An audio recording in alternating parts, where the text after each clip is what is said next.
Economic survey का 8th chapter हमने करना है आज, water resources management and environment. अब इसके अंदर एक चीज़ है वो जिसको हम बोलते हैं सिविक इंफ्रा। अब जो ये वाटर वाला है, वाटर का रिसोर्सेज, वाटर मैनेजमेंट, वाटर लोगों तक पहुंचाना, है ना। तो ये क्या है कि हिमाचल के जो लोग हैं उनके लिए तो है ही है ज़रूरी, और उसके बाद क्या है कि जो हिमाचल एक टूरिस्ट डेस्टिनेशन भी है, तो टूरिज़्म के पॉइंट ऑफ व्यू से भी ज़रूरी हो जाती है ये चीज़, है ना। और इवन रेवेन्यू का सोर्स भी बन जाता है हिमाचल के लिए ये। तो इस तरह से क्या है कि देखो, जब ये बात आती है ना सिविक इंफ्रा में, तो इसमें हम सारी चीज़ें काउंट करते हैं। रोड, सड़क करता है, इसमें वाटर करता है, इवन पार्किंग करता है, और भी कुछ भी कनेक्टिविटी हो सकती है वो हो सकती है। तो अब है क्या है कि अब ये जो सिविक इंफ्रास्ट्रक्चर है हमारा, तो इसका लिंक क्या है, पॉपुलेशन। अब उस एरिया की पॉपुलेशन कितनी है, जितनी उस एरिया की पॉपुलेशन है उतना उसके ऊपर प्रेशर रहेगा। जितनी उस एरिया में पॉपुलेशन होगी उतना उसके ऊपर प्रेशर रहेगा। और दूसरा कि जो रिमोट एरिया है, हिमाचल अपने आप में क्या रिमोट एरिया है। अब रिमोट एरिया है, वहाँ पे ये फैसिलिटी पहुँचाना मुश्किल है। अब देखो, जो तो कुछ टूरिस्ट डेस्टिनेशन जैसे शिमला हो गया, मनाली हो गया, तो वहाँ पे हमेशा हमको दिखता है कि जो वहाँ का सिविक इंफ्रा है उसके ऊपर हमेशा एक तरह का प्रेशर रहता है। और अगर थोड़ा दूर दराज गाँव में जाएंगे तो वहाँ पे क्या है, उसकी रिमोटनेस होने की वजह से वो फैसिलिटी वहाँ पे नहीं मिल पाती।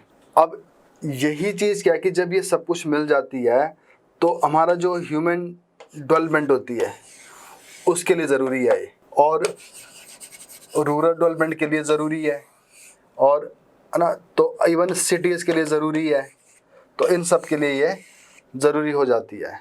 तो इसको अगर आप सारा एक बार इकट्ठा करके पढ़ोगे तो आपको ये सिविक इंफ्रास्ट्रक्चर है, तो ये टूरिज़्म के लिए, ह्यूमन डेवलपमेंट के लिए, रूरल डेवलपमेंट के लिए, सिटी डेवलपमेंट के लिए, सभी के लिए ज़रूरी हो जाता है ना। और हिमाचल की दो प्रॉब्लम है। एक मैंने बताया कि कुछ एरियाज़ है जहाँ पे कुछ डेस्टिनेशन इस तरह के, जैसे खासकर शिमला हो गई, जहाँ पे लोगों का भी रहना ज़्यादा है वहाँ पे, और जो टूरिस्ट का फ्लो है वो भी ज़्यादा है। और कुछ एरिया ऐसा है जहाँ पे हमारे पास क्या है, रिमोटनेस है, और उसके लिए भी ज़रूरी है ये चीज़, है ना। तो अब सवाल आता है कि इसको हम कैसे मैनेज करें। अब अगली चीज़ क्या है कि अब इसी चैप्टर के अंदर इन्वायरमेंट भी है। अब जो इन्वायरमेंट का भी दोनों तरफ इसका असर पड़ता है। अगर इन्वायरमेंट, क्लाइमेट चेंज होगा तो इसकी कमी पड़ेगी। तो एक तरफ क्या है कि हमें इन्वायरमेंट प्रोटेक्शन भी ज़रूरी है। तो इस तरह से जैसे पानी और हवा का ज़रूरी होना है उस एरिया के लिए, तो इस सब के ऊपर है ये, है ना। अब इसके लिए सरकार ने कौन कौन से काम किए, क्या क्या कर रही है सरकार, तो ये सारा इसके अंदर होगा ये। अब जैसे मान लो, अब कई बार क्वेश्चन, जैसे अब अगर आपके सिलेबस में एक चीज़ लिखी है इसमें, sustainable tourism, sustainable tourism, tourism. अब जो सस्टेनेबल टूरिज़्म है, अगर आप देखोगे ये जो इस साल 2019 के हिमाचल प्रदेश टूरिज़्म पॉलिसी है, उसमें इसके ऊपर फोकस किया गया है, सस्टेनेबल टूरिज़्म। और जो सस्टेनेबल टूरिज़्म साथ में क्या है आएगा, इसके साथ इको टूरिज़्म। इको टूरिज़्म कौन सा हो गया कि हम नेचर के साथ ज़्यादा खिलवाड़ नहीं करेंगे, उसके साथ ज़्यादा छेड़छाड़ी नहीं करेंगे, और जो ऑलरेडी हम कर रहे हैं वो सस्टेन तरीके से होना चाहिए, है ना। तो अब ये सस्टेनेबल टूरिज़्म तब पॉसिबल है जब लोकल कम्युनिटी को इसका बेनिफिट मिलेगा, और लोकल कम्युनिटी के जो रिसोर्सेज है वो ज़्यादा हैम्पर नहीं होंगे, और लोकल कम्युनिटी को कुछ बेनिफिट पहुंचना स्टार्ट हो जाएगा, और इनका इकोनॉमी का एक सोर्स बन जाएगा, है ना। तो इन सभी चीज़ों को देखते हुए जो सबसे ज़्यादा प्रेशर में आती है वो यही चीज़ आती है, पानी, रोड और एनवायरनमेंट। तो इसके ऊपर सबसे ज़्यादा असर पड़ता है। तो हमें क्या करना है, जब हम अपने इन्वायरमेंट को प्रोटेक्ट करेंगे, वाटर रिसोर्स को प्रोटेक्ट करेंगे, और वहाँ तक पहुँचने के लिए हम सस्टेन तरीके से हम रोड कनेक्टिविटी बनाएंगे जैसे ज़्यादा नुकसान नहीं होगा। तो इस सब को जोड़ने के लिए और लोगों को बेनिफिट पहुँचाने के लिए सस्टेनेबल टूरिज़्म भी आ जाता है ना। तो इस तरह से देख सकते हैं इसको। अब इसके अंदर मिलेगा आपको क्या, जो कुछ फैक्ट्स हो गए कि क्या क्या हो रहा है इसके अंदर। और अगली चीज़ क्या है कि अब इसी वाटर के अंदर एक चीज़ क्या है कि अब हमें ज़रूरत क्यों पड़ती है पानी की, तो वहाँ पे हिमाचल एक ऐसी है स्टेट है जहाँ पे एग्रीकल्चर एंड हॉर्टिकल्चर भी है। तो एग्रीकल्चर प्लस हॉर्टिकल्चर के लिए हमें क्या करना है, इरिगेशन। इरिगेशन के लिए भी ज़रूरी है पानी का होना। अब इरिगेशन के लिए क्या होता है कि जो भी स्कीम बनती है, कनाल जो बनती है, उसके प्रोजेक्ट होते हैं, एक लार्ज वाली होती है, मीडियम होती है, स्मॉल होती है। तो उसके लिए सरकार कुछ काम करती है। इसमें प्रीमियम क्वेश्चन बनता है, जैसे शाह नहर है, अकेली बड़ी परियोजना है, वो कहाँ पे है ना, वैसे पूछ लेते कि कहाँ पे, ये कौन सी है, तो उसके लिए सरकार का क्या प्रोग्राम है। तो इसमें ये इरिगेशन वाला भी है। तो अब देखो जी आप शुरू से, तो अब यहाँ पे क्या है कि जितने भी हैबिटेशंस है, जितने भी मतलब गांव है या क्लस्टर्स है, तो 55,279 हैबिटेशंस है, जिनमें से 33,752 को 33,752 habitation are fully covered, getting water more than 55% litre per capita per day. तो 33,000 जो घर है उनको तो 55 से भी ऊपर मिल रहा है, और 21,000 के करीब है उनको लेस देन 55 मिल रहा है पर कैपिटा पर डे। तो ऐसा अगर कहीं लिखने को आ जाए तो आप लिख सकते हैं, अगर आपको याद रहेगा ये डाटा, बट ऐसे कोई ज़रूरी नहीं है कि आपको याद ही रहना चाहिए। अब नेक्स्ट है अर्बन वाटर सप्लाई स्कीम। तो हिमाचल में 61 टाउन अर्बन लोकल बॉडीज़ है, हिमाचल प्रदेश 61 है। तो ये नंबर है, ये भी आपको पूछ सकते हैं, जिसमें से कि 59 टाउन्स एंड ईएलएसबी के अंदर जल शक्ति विभाग प्रोवाइड करता है पानी की सप्लाई। जो 59 जो टाउन है छोटे छोटे, उनके लिए तो है जल शक्ति विभाग। और जो शिमला टाउन है उसके लिए स्पेशली कौन है, शिमला जल प्रबंधन बोर्ड। तो इसके लिए अलग से बना रखा है शिमला जल प्रबंधन बोर्ड। और परमाणु के लिए क्या है, हिमुडा के अंदर आता है। तो ये दो अलग से सिटी होगी, इनके लिए अलग से प्रोविज़न है। और जो बाकी जो बची 59 स्टेट्स, उनके लिए एक ही तरफ से है, वो है जल शक्ति विभाग वाला देता है। नेक्स्ट है जल जीवन मिशन। अब जो जल ही जीवन जो मिशन है, ये सेंट्रल गवर्नमेंट का प्रोग्राम है एक। अब इसमें क्या है कि हर एक घर के अंदर एक फंक्शनल टैप, एक नल का प्रोवाइड करना है हर एक घर के अंदर, to every rural household by 2024। तो एक तो इसमें रूरल एरिया है, और एक फंक्शनल उसको एक टैप प्रोवाइड करना है, और है रूरल एरिया के लिए। और इसका टारगेट कितना है, 2024 तक। बट अगर हिमाचल ने इस टारगेट को थोड़ा मतलब जल्दी करने की कोशिश कर दी, तो उसमें कितना है, 2022 तक।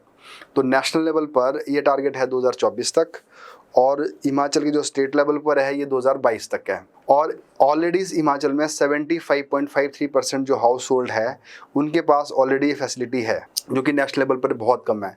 नेशनल लेवल पर अभी 33% और हिमाचल में 75.53 है। तो देखो अब इन सभी कम्युनिटीज़ को देखते हुए अगर हम देखते हैं, तो इससे ये पता लग रहा है कि हिमाचल इसीलिए बहुत सारी चीज़ों में आगे है। तो चाहे बिजली है, चाहे पानी है, चाहे बैंकिंग की फैसिलिटी हमने पढ़ी थी, तो ये इवन थोड़ी सड़कों की कनेक्टिविटी भी बनती जा रही है। तो इन सब के होते हुए हिमाचल के पास ये चीज़ें हैं, और रादर कि रिमोट एरिया होते हुए भी, है ना। तो ये एक अच्छे पॉइंट्स है इसके लिए। और हैंडपम्प प्रोग्राम है, तो देखो पहले से चला आ रहा है। और अब आता है इरीगेशन। अब इरीगेशन विभाग को थोड़ा सा फिगर पता होना चाहिए क्या है।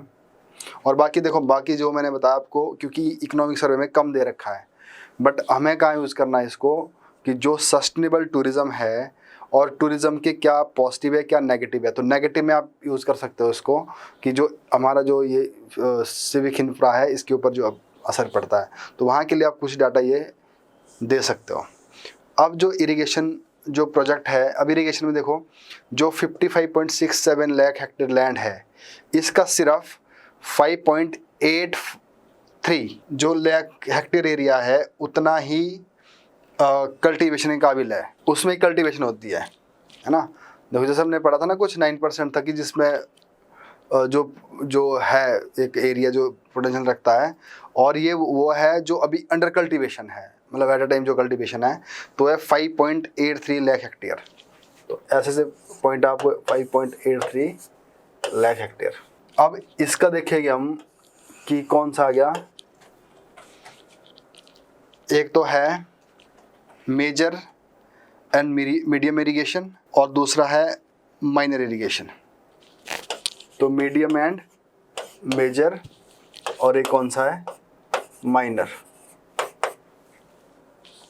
अब इसका क्या है, 0.50 lakh hectare can be brought under irrigation through major and medium. तो मेजर से भी और मीडियम से भी कितना है, 0.50, इतना हेक्टेयर है सिर्फ। And balance 2.85 lakh hectare of area can be provided irrigation through minor. तो 2.85 का क्या है, माइनर है, इतना एरिया है यहाँ पे। तो ये फिगर कई बार आपको पूछ लेते हैं। अब नेक्स्ट है मेजर एंड मीडियम इरिगेशन। इसमें क्या पूछते हैं कई बार कि ये कहाँ पे है। अब जैसे ये क्वेश्चन पूछा हुआ है, only major irrigation project in state is Shahnahar. तो शाहनहर प्रोजेक्ट है डिस्ट्रिक्ट कांगड़ा में, ये अकेला ही है। अभी तक तो क्या था, अब देखो एक यहाँ पे है the command area development work. तो कमांड एरिया के अंदर क्या कर रखा है कि उस कमांड एरिया को इस तरह से बनाया गया है कि जो भी इरिगेशन प्रोजेक्ट है, चाहे मीडियम है, चाहे इरिगेशन मीडियम है, माइनर है या लार्ज है, उन सब के लिए एक ये प्रोजेक्ट है कि जो इरिगेशन की जो इंफ्रास्ट्रक्चर है इसके ऊपर काम करता है। तो कमांड एरिया डेवलपमेंट जो प्रोग्राम है उसके लिए है। तो अब इसमें तो थोड़ा ज़्यादा ही रखा है। तो इसमें क्या बता रहा है, work is in progress out of 15,287 hectare. तो इतने हेक्टेयर के ऊपर काम कर रहा है, जिसमें से 9,000 हेक्टेयर के ऊपर इसने काम कर दिया है। तो जिसमें किसी न किसी तरह से इसने इरिगेशन फैसिलिटी प्रोवाइड कर दी है। जैसे मैंने पीछे पढ़ा था कि हिमाचल क्या है, एक रेन फेड एरिया है। तो अब उसको पूरा करने के लिए हमें क्या करना पड़ रहा है, इरिगेशन के ऊपर काम करना पड़ रहा है। तो अब इरिगेशन के लिए जो मेन प्रोजेक्ट है वो है कमांड एरिया डेवलपमेंट। तो उसके बाद है अंडर मीडियम इरिगेशन प्रोजेक्ट। अब देखो Changar area in Bilaspur, Sidhatha area in Kangra और बल वैली लेफ्ट बैंक है बीन कंप्लीटेड। तो अब देखो दो क्वेश्चन बनते हैं यहाँ पे। एक तो ये चांगर, सिदाथा एंड बल वैली, ये कमांड एरिया के अंदर आता है, फर्स्ट पॉइंट। दूसरा ये कौन सा है, लार्ज नहीं है, माइनर नहीं है, ये कौन सा है, मीडियम वाले है। और तीसरा, और तीनों का जो काम है वो कंप्लीट हो चुका है। द वर्क ऑन कैट सिदाथा इज इन प्रोग्रेस। हाँ, सिदाथा के ऊपर अभी काम चल रहा है। नेक्स्ट है at present the work is going on medium irrigation project Phinasingh and in the Nadaun area district Hamirpur. तो पिनासिंग कहाँ पे है, नदौन वाले एरिया में आ गया। तो इसके ऊपर काम चल रहा है और ये किस में आता है, ये भी मीडियम में आ रहा है। 1000 हेक्टेयर एरिया 21-22 में कंप्लीट करना है, ये टारगेट है। तो अब ये दो जितने भी 3-4 मैंने एरिया बताया, कौन से मीडियम वाले, कौन से कहाँ पर है, ये क्वेश्चन बनता है प्री में, ये कहाँ पे है। आई थिंक ये पिनासिंग भी पूछा हुआ है ना, शाहनहर पूछा हुआ है। अभी तक क्या था, जो शाहनहर वाला जो प्रोजेक्ट था ये इससे पहले इस कमांड वाला एरिया में नहीं आता था। बट अब क्या कर दिया इन्होंने, CAD activities for major irrigation Shaharner and medium irrigation Siddhartha project were included for the funding under CAD। तो अब ये सिद्धार्था एंड शाहनहर भी इसके अंदर आ गया। तो ये अपने आप एक अम्ब्रेला प्रोजेक्ट है ये, कि जो मेजर, माइनर और ये बड़े वाले जो प्रोजेक्ट है, इवन शाहनहर, उसके लिए काम करता है। तो देखो अब सवाल ये कि अगर एग्रीकल्चर वाला जो पेपर है आपका, अगर वहाँ पे क्वेश्चन आता है कि एग्रीकल्चर की हिमाचल को रेनफेड एरिया माना जाता है, तो सरकार उस एरिया में प्रोडक्टिविटी बढ़ाने के लिए, इरिगेशन के लिए क्या काम कर रही है। तो अब यहाँ पे आप ये लिख सकते हैं इस तरह से। नेक्स्ट है फ्लड कंट्रोल। अब जो फ्लड कंट्रोल वाला काम क्या है कि अब जैसे कुछ एरिया से, जैसे उन्ना में है, अब उन्ना में जो स्वां रिवर है उसको सर ऑफ उन्ना कहते हैं। तो उसमें क्या कर रखा है कि फेज चला हुआ है, फेज 4 ऑफ चैनलाइजेशन ऑफ एक चौज खड है इज इन प्रोग्रेस। तो स्वां रिवर के साथ ही जो उसका कैचमेंट एरिया होगा वो चौज खंड है, अब उसमें काम चल रहा है। तो अब यहाँ पे तो इस साल सर्वे पे तो नहीं दिया है, बट इसके लिए जो काम किया जा रहा है उसको जो सपोर्ट करने वाला है, आप साइड में लिख सकते हो, वो है जापान। जापान की जो वहाँ का एक ऑर्गेनाइजेशन है JICA करके, वो इसको सपोर्ट कर रहा है। तो इस वाले सर्वे में नहीं लिखी थी बात, पर पिछले वाले में लिखी होती है। तो ये काम कर रहा है। कमांड एरिया जो डेवलपमेंट प्रोग्राम है, इसमें ये बताया गया है कि किन किन एरिया को किस किस लेवल पर इरिगेशन फैसिलिटी प्रोवाइड करनी है, उसके लिए इंफ्रास्ट्रक्चर डेवलपमेंट करना है। तो कमांड एरिया जो एरिया है यहाँ पे डेवलपमेंट प्रोग्राम है, इसका जो मेन मकसद है to develop irrigation infrastructure in state. और उसके लिए क्या है कि एक तो या तो लार्ज प्रोजेक्ट में काम करेगा या मीडियम में करेगा या माइनर में करेगा। तो एक लाइन में आंसर होगा जो इरिगेशन को लेकर इंफ्रास्ट्रक्चर डेवलपमेंट है उसके लिए काम करता है एग्रीकल्चर सेक्टर के अंदर, बस। ठीक है जी। तो अब हाँ, मैं बता रहा था आपको, तो इसके अंदर क्या है कि जापान याद रखना है कि जापान की जो जेका वाली जो ऑर्गेनाइजेशन है वो इसके लिए फंड करती है। ठीक है जी। तो ये हो गया आपका वाटर। अब उसके बाद है इन्वायरमेंट साइंस एंड टेक्नोलॉजी। क्योंकि देखो हिमाचल को हम हमेशा जो भी हम पढ़ते हैं ना, ये चाहे एनवायरनमेंट पढ़ते हैं, चाहे पानी पढ़ते हैं, चाहे रोड पढ़ते हैं, तो हमेशा आपके दिमाग में एक बात हमेशा रहनी चाहिए, sustainable tourism in Himachal Pradesh. क्योंकि हमें टूरिज्म से इनकम भी कमानी है और टूरिज्म को सस्टेन भी रखना है ना। और टूरिज्म इतना होना चाहिए ताकि इसका ओवर बर्डन भी ना पड़े, क्योंकि काफ़ी हद तक हिमाचल की जो इकॉनमी है इन चीज़ों के ऊपर, तो वो टूरिज्म के साथ भी जुड़ी हुई है। तो अब देखो प्लास्टिक वेस्ट मैनेजमेंट है, यहाँ पे एक non biodegradable garbage control act है 1955 का, और उसमें कुछ चेंजेस लाने की बात करें। अब इसमें क्या बताया गया कि अब सरकार क्या कर रही है कि 75 रुपये के अंदर क्या कर रही है कि जो buyback policy of non recyclable plastic. तो अब सरकार क्या बोलती है कि अब सरकार को ऐसा नहीं कुछ से मुनाफा कमाना है, कुछ सरकार का मतलब यह है कि किस तरह से हमने इन्वायरमेंट को बचाना है। तो उसके लिए ज़रूरी क्या है कि सरकार बोले कि आप हमें ही बेच दो, 50-75 रुपये 75 रुपीज़ आपको पे करेगा और आप हमें बेच दो। तो ये भी एक काम है सरकार का। और साथ में क्या बोल रही है, biodegradable pattal and donas made of plant leaf. तो अब ये बोला कि जो शादियाँ वगैरह होती है तो वहाँ पे जैसे जो प्लेट्स बनती जो उसकी थर्माकोल टाइप होती थी, तो उनको बैन करके अब किसकी बात कर रहे हैं कि जो हमारे नेचुरल ऑर्गेनिक जो पेड़ होते हैं उन्हीं के जो पत्ते होते हैं उनके पत्तल बना के लोगों को उसमें सर्व कर दिया जाए। तो वो इन्वायरमेंट फ्रेंडली भी है और साथ में क्या होगा, लोकल लोगों के लिए एम्प्लॉयमेंट जनरेशन भी होगी, है ना। और इवन जैसे हम बात करते हैं कि जैसे मैंने बताया था आपको कि एक पेपर के अंदर आपके पास दे रखा है सिलेबस में ट्रेडिशनल नॉलेज एंड विजडम। तो कहीं क्या कर सकते हैं हम, इन पत्तल को यूज़ करके हम जो हमारी जो ट्रेडिशनल नॉलेज है उसको यूज़ करते हैं और स्मॉल स्केल इंडस्ट्री में, छोटी छोटी कॉटेज इंडस्ट्री ले सकते हैं घरों में ही, है ना। और साथ में क्या है, हेल्दी है, एनवायरमेंटल फ्रेंडली है, इसके लिए भी है। और साथ में क्या बोलता है, टू सपोर्ट आर्टिसन। देखो ना, artisan poor family involve in making traditional पत्तल। अब देखो यहाँ पे ट्रेडिशनल पत्तल, तो ट्रेडिशनल पत्तल में क्या आ गया, साइड में आप लिख सकते हो ये चीज़ें कि आप कहाँ इस पॉइंट को यूज़ करोगे कि ट्रेडिशनल विजडम एंड नॉलेज एक जगह वहाँ यूज़ करोगे, कॉटेज इंडस्ट्री वहाँ यूज़ करोगे, ठीक है ना। और traditional artisan and poor family, तो ट्रेडिशनल आर्ट को प्रमोट करने की भी इसमें बात की जाएगी।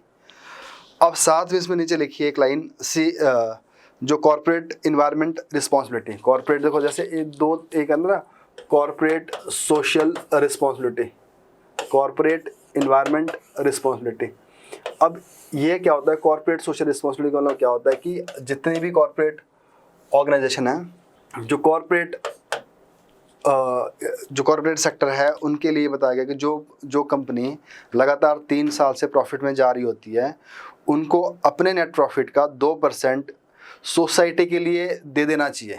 अब सोसाइटी के क्या हो सकता है, उनका एजुकेशन के लिए दे सकते हो, है ना, वाटर के लिए दे सकते हो, या सैनिटेशन के लिए दे सकते हैं, जो भी सोसाइटी के लिए हो सकता है भले का काम, तो उसमें दे देना चाहिए उनका, क्योंकि उनकी कुछ रिस्पॉन्सिबिलिटी बनती है सोसाइटी में कुछ इम्पार्ट करने की। तो उसी तरह से कॉर्पोरेट इन्वायरमेंट रिस्पॉन्सिबिलिटी की बात भी की जाती है। तो कॉर्पोरेट्स को क्या करना चाहिए, इन्वायरमेंटल की भी उनकी जिम्मेदारी बनती है कि वो उसको बचाने के लिए तो चलो वो करे ना करे, बट इनडायरेक्टली क्या करे कि जैसे मान लो अब एक बिजनेसमैन है, मेरी एक फैक्ट्री है, अब उस फैक्ट्री से हो सकता है मैं कितना पोल्यूशन कर रहा हूँ, कितना वाटर से पोल्यूशन कर रहा हूँ, एयर से पोल्यूशन कर रहा हूँ।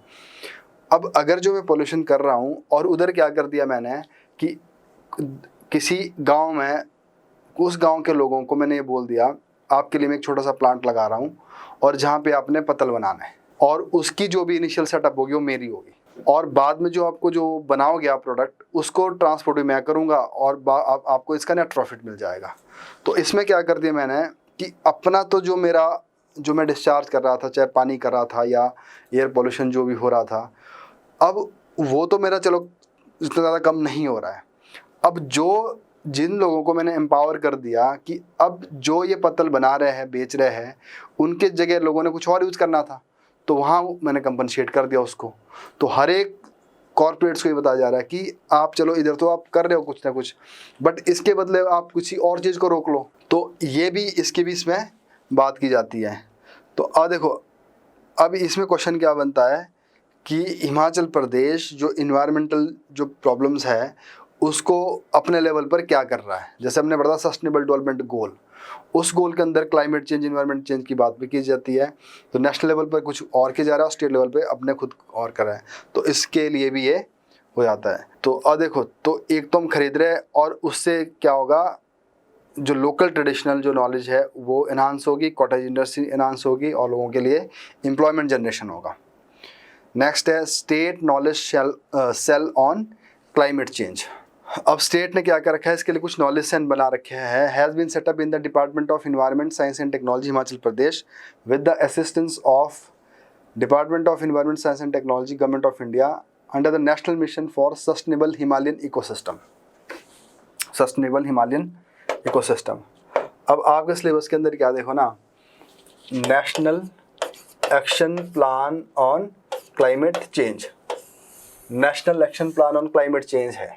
इस national action plan of climate change के अंदर 8 मिशन है, 8 मिशन है इसी के अंदर। आप ये ध्यान रखना है, तो इसको इस तरह से पढ़ना, इसको सारे पढ़ लो इसको नेशनल एक्शन, क्योंकि आपके सिलेबस में है ये शब्द लिखा हुआ। अब इसके अंदर 8 जो मिशन है वो कौन कौन से मिशन है, जैसे मान लो national solar mission, national water mission, national mission.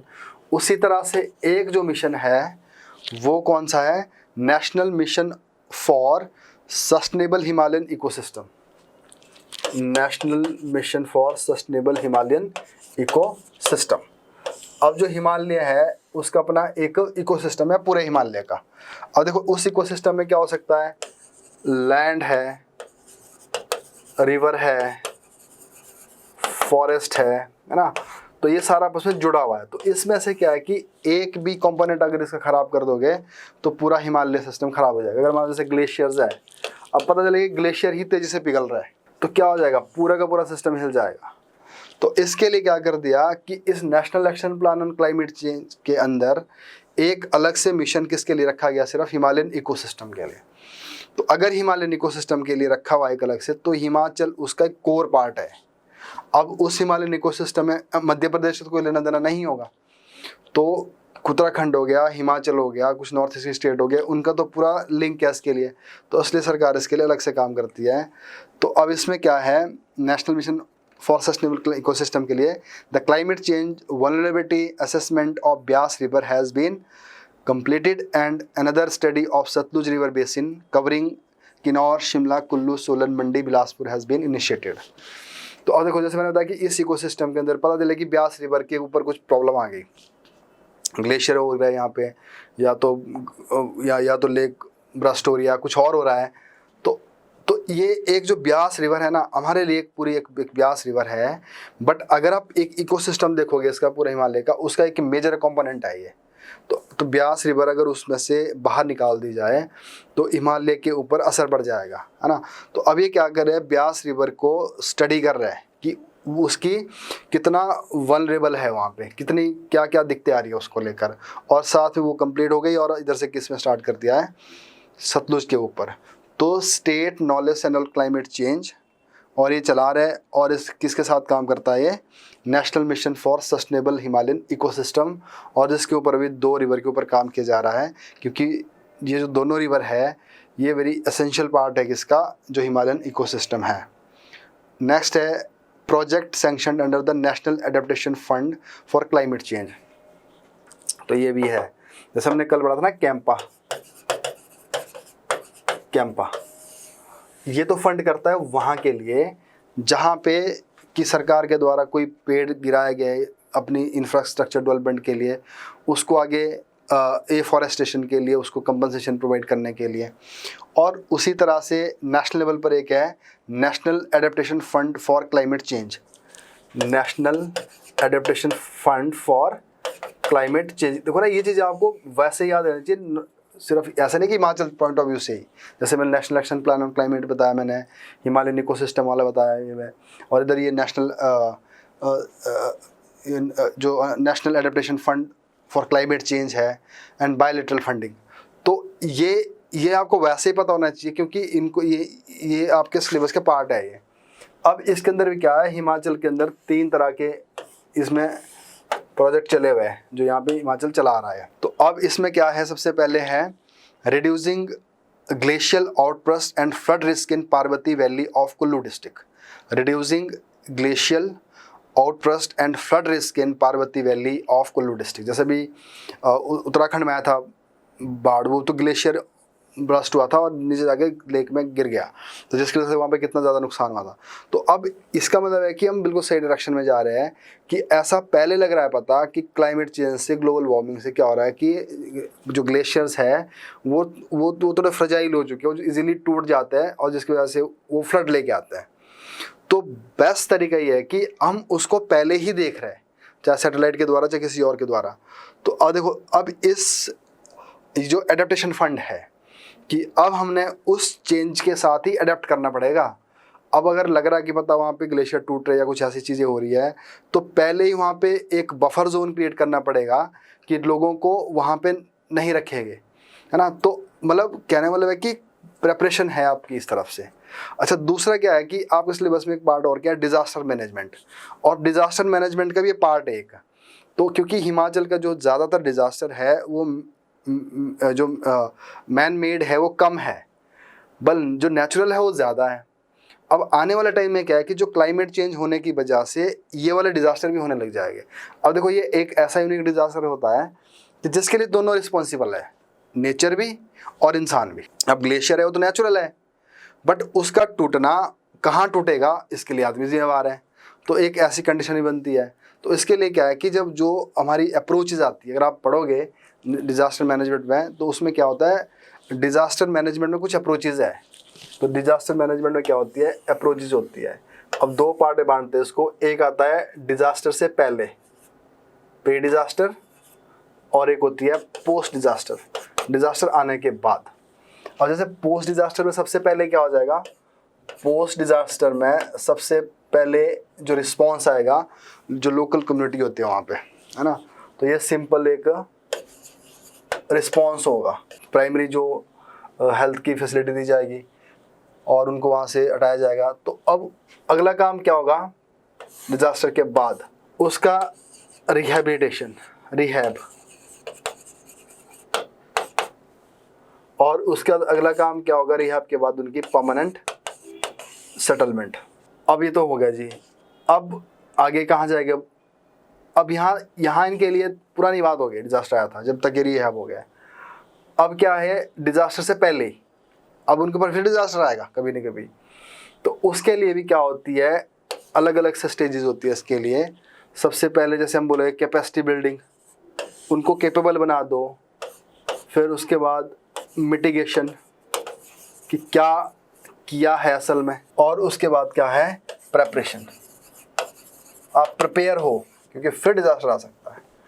तो अब ये जो हम पढ़ रहे हैं यहाँ पे एडेप्टेशन वाला पार्ट है। और अगर ये ब्यास रिवर को, सतलुज रिवर को और ये पूरी पार्वती वैली को अगर इसकी पहले ही सही से स्टडी की जा रही है, इसको देखा जा रहा है इन प्रोजेक्ट के अंदर, तो इसका मतलब क्या है कि हमारी जो डिज़ास्टर मैनेजमेंट में भी काम आएगा आपको। यहाँ पे किसमें आएगा, ये जो प्री जो डिज़ास्टर हमारी कुछ एक्टिविटीज़ होनी चाहिए, तो उसका भी पार्ट है ये आप। तो और देखो, ऐसा नहीं कि अगर आप इसको यहीं पे इसी लाइक पढ़ेंगे ना तो इतनी रहेगी आपकी। अगर इसको आप यूज़ करना सीखोगे तो बेनिफिट। अब देखो, एग्रीकल्चर के पॉइंट ऑफ व्यू से कर सकते हो उसको, डिज़ास्टर के पॉइंट ऑफ व्यू से कर सकते हो आप इसको ना, तो जो सिलेबस में दे रखा है। तो अच्छा, दूसरा है यहाँ पे नेशनल एडेप्टेशन फंड। अच्छा, वो फंड की पहले मैं ऊपर बात करा था आपके, जो चलो पहले इसको कर लेते हैं। अच्छा, दूसरा प्रोजेक्ट क्या इसके दिए, biodiversity conservation and rural livelihood improvement project, biodiversity conservation and rural livelihood improvement project. तो ये भी आप देख लेना। तो अब इसमें देखो, नाम से पता लग रहा है कि बायोडाइवर्सिटी हमने कंजर्वेशन कर दी है और जो रूरल एरिया है वहाँ की लाइवलीहुड इम्प्रूवमेंट बढ़ानी है। तो वो कब पॉसिबल है? वो भी तभी पॉसिबल है जब हमारे पास कुछ फंड होगा और हम उसको असेस कर पा रहे हो, उसके लिए कुछ काम कर पा रहे हो, है ना। तो कितनी ज़रूरी चीज़ हो गई है कि हमने एक तरफ उसको देखना है कि कहीं जो नेचुरल जो चीज़ें हैं, दूसरा ये देखना है कि जो बायोडाइवर्सिटी है, और साथ में आगे जो लोगों की लाइवलीहुड है उसके लिए तीसरा, और तीसरा है climate adaptation and finance in rural India. तो एक काम इसके अंदर ये कौन कर रहा है? Climate adaptation and finance in rural India. तो अब देखो हिमाचल दोनों तीनों एंगल से फॉल करता है हिंदुस्तान के अंदर। एक तो रूरल एरिया है और दूसरा हिमालय में आता है, और तीसरा डिज़ास्टर एक प्रोफाइल वाला जोन बनता है अच्छी तरह से। तो इन सभी चीज़ों के होते हुए ज़रूरी है। अब इससे पहले वाला जो प्रोजेक्ट था, project sanctioned under the national adaptation fund for climate change, तो इसके लिए क्या है कि सिरमौर के डिस्ट्रिक्ट में ये सैंक्शन हो चुका है। और इसमें क्या बताया गया कि जो वहाँ की बायोडाइवर्सिटी है, जो वहाँ के लोग हैं, तो उनकी लाइवलीहुड के ऊपर असर ना पड़े। तो climate smart farming technology along with the required social engineering and capacity building. देखो कितने कीवर्ड्स है इसमें। क्लाइमेट स्मार्ट फार्मिंग टेक्नोलॉजी, तो क्लाइमेट तो चेंज हो रहा है, उसको तो हम रोक नहीं सकते, कम से कम उसके साथ चलते हुए हम कुछ इस तरह का काम तो करें जो उसके थोड़ा स्मार्ट लेवल पे हो, और ताकि एक मिटिगेशन का पार्ट बन जाए उसके। And required social engineering and capacity building, तो सोशल इंजीनियरिंग भी करनी है उनकी और उनको कैपेसिटी बिल्डिंग भी करनी है उनकी। कैपेसिटी बिल्डिंग भी ज़रूरी है। तो इसके लिए क्या ये क्वेश्चन भी पूछ सकते हैं कि कहाँ पे ये? सिरमौर में। NAFCC program what is being done in Sirmaur after recognizing the drought prone. तो यही मैं बता रहा हूँ। देखो अब इसमें क्या बताया गया है, climate smart farming technology. Climate smart farming क्या हो गई कि आप क्लाइमेट को चेंज होते हुए भी फार्मिंग कर सकते हो वहाँ पे। अब फार्मिंग में क्या होता है, सबसे बड़ा तरीका तो है डाइवर्सिफिकेशन, डाइवर्सिफाई करो आप। अब जैसे डाइवर्सिफिकेशन में, जैसे क्लाइमेट, जैसे मान लो पंजाब है, पंजाब में वाटर लेवल डाउन होता जा रहा है, तो अब डाइवर्सिफिकेशन का मतलब क्या है, यहाँ पे कैसे हमें स्मार्टली काम करना है, डाइवर्सिफिकेशन करके वहाँ पे चावल ना उगा के, क्योंकि जब चावल उगाते हैं तो उसके लिए पानी ज़्यादा चाहिए होता है। तो डाइवर्सिफिकेशन में क्या करेगा, वहाँ पे राइस ना उगा के कोई और क्रॉप उगाना स्टार्ट कर देंगे, और साथ में क्या करेंगे, बायोटेक्नोलॉजी का यूज़ कर लेंगे। कुछ क्रॉप जो मॉडिफिकेशन होती है ना, जेनेटिक लेवल पे मॉडिफिकेशन कर लेते हैं जो लगता है कि ज़रूरी है। तो ये हो गया यहाँ पे स्मार्ट वाली काम। साथ में क्या करना पड़ेगा, सोशल इंजीनियरिंग। अब सोशल इंजीनियरिंग ज़रूरी है, लोगों की जो दिमाग में भरा हुआ बात है उसको तो निकालना पड़ेगा ना। और जैसे मान लो फॉर एग्जांपल हिमाचल में सेब का इतना बड़ा बोलबाला चला हुआ है, आगे पता चले कि क्लाइमेट इतना चेंज हो गया कि सेब पैदा नहीं हो पा रहा है, और अगर सेब पैदा करोगे तो और प्रॉब्लम बढ़ेगी। तो वहाँ पे लोगों के जो सोशल, जो उनकी एक बन रखी है ना एक सेटअप दिमाग की, उसको तो चेंज करना पड़ेगा। उतना आसान तो नहीं है ना। और उस चीज़ को एक्सेप्ट करना बहुत मुश्किल हो जाता है एकदम से कि हम क्यों छोड़े इस चीज़ को, है ना। अब अगर आप देखोगे जिनके घरों में पुराने लोग होते हैं, अब उन्होंने खेत बनाए होते हैं, उन्होंने गाय रखी होती है, जो कई तरह के उनके होते हैं अपने जानवर रखे हुए, तो उनको आप जितना मर्जी समझा लो कि ये सेब ये छोड़ दो, आप इस खेत में एप्पल की प्लांटेशन करता है और ये पुराना कल्चर छोड़ के, क्योंकि वो नहीं मानते, उनको चाहे जितना मर्जी प्रॉफिट हो उस चीज़ से। तो ये भी एक चीज़ है। और साथ में क्या करना है, कैपेसिटी बिल्डिंग। अब उस नई चीज़ को अडॉप्ट करके क्या वो कैपेबल है अपनी लाइवलीहुड को जीने के लिए, है ना। तो ये सारी चीज़ें है। तो इसके लिए इनको स्पेशल 3 जो ब्लॉक्स है उसमें काम किया इसके अंदर, ठीक है जी। तो इसको देखो, तो 2-3 जगह यूज़ कर सकते हो आप इसको। क्लाइमेट में करोगे आप इसको, पहला पॉइंट क्लाइमेट चेंज के लिए हम क्या कर रहे हैं, एग्रीकल्चर में करोगे आप इसको, हॉर्टिकल्चर में करोगे आप, और डिज़ास्टर में करोगे आप, है ना। तो डिज़ास्टर मैनेजमेंट भी क्या आएगा, पोस्ट प्री डिज़ास्टर वाले इसमें आएगा ये। नेक्स्ट है capacity building marginal farmers in rural areas. अब क्या करना पड़ेगा, जो रूरल एरिया है उनकी कैपेसिटी कैसे करेगा आप, उनको ट्रेनिंग देंगे, स्किल देंगे उनको, है ना। उनको उस इन्वायरमेंट के साथ अडेप्ट करने की बात करोगे, उनको स्मार्ट फार्मिंग बताएंगे, है ना। ये सारी किसके लिए आ गई, कैपेसिटी बिल्डिंग के लिए।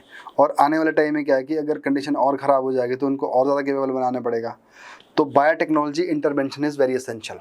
तो अगर कैपेसिटी बिल्डिंग बनानी है तो इसमें देखो अब कीवर्ड क्या है पे, बायोटेक्नोलॉजी इंटरवेंशन। तो इंटरवीन करना पड़ेगा किसके द्वारा, बायोटेक्नोलॉजी के द्वारा, क्लियर बात। तो अब ये जो कीवर्ड होता है ना, ये आपने ध्यान रखना है। तो climate change adaptation to ensure the sustainable livelihood for Lambathach panchayat of Siraj block district in Mandi. अब ये क्वेश्चन बनता है तो ये कहाँ पे भी इम्प्लीमेंट और लॉन्च हुआ है, लंबा थाज पंचायत है सराज एरिया में, मंडी में। नेक्स्ट है state level environment leadership award. तो हिमाचल प्रदेश अगर लोगों को थोड़ा और जागरूक करने के लिए, मोटिवेट करने के लिए साथ में क्या देती है, environment leadership award scheme is regular scheme for department of environment and science and technology. तो ये भी बात है। अब नेक्स्ट है जी creation of model eco village. अब ये भी सरकार का बड़ा एम्बिशियस प्रोग्राम है। तो इको विलेज बोलो इसको, और एक ना मॉडल विलेज का कंसेप्ट है। अब एक विलेज ने कुछ ऐसा काम किया कि जिसने जो कार्बन एमिशन है, इसके जो काम है वो कम से कम कर दिए, और उस विलेज को आइडेंटिफाई कर दिया, उसको रिवॉर्ड दे दिए, इंसेंटिव दे दिए, और साथ में उसको मॉडल विलेज, इको विलेज का नाम दे दिया।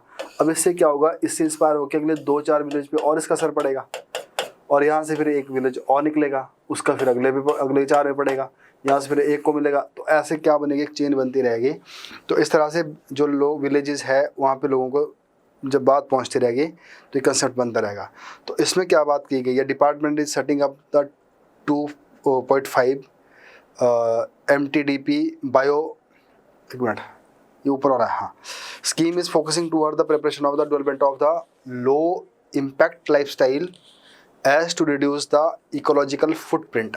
अब यहाँ पे क्या बताया गया, डेवलपिंग लो इम्पैक्ट लाइफस्टाइल। अब ऐसा लाइफस्टाइल लोगों का बनवाना है उस गांव में कि जिसका कम से कम इम्पैक्ट पड़े, रिड्यूस द इकोलॉजिकल फुटप्रिंट।